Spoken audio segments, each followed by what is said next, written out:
মানে আমরা যে অনুষ্ঠানটি করছি হয়তো ছোট্টখাটো অনুষ্ঠান আছে বেশি কিছুটা।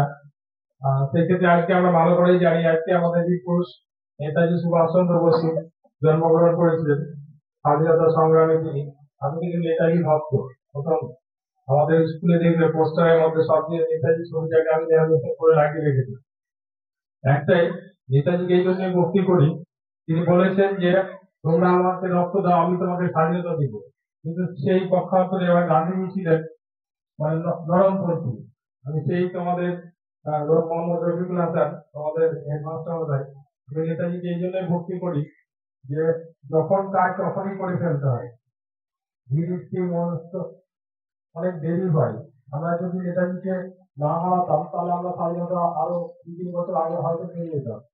1942 সালে আমাদের সেরকম ইতিহাস হয়তো জানা।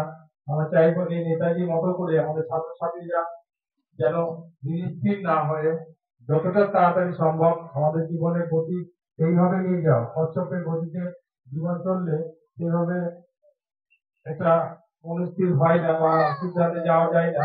সেই জন্য আমি নেতাজিকে খুব শ্রদ্ধা করি।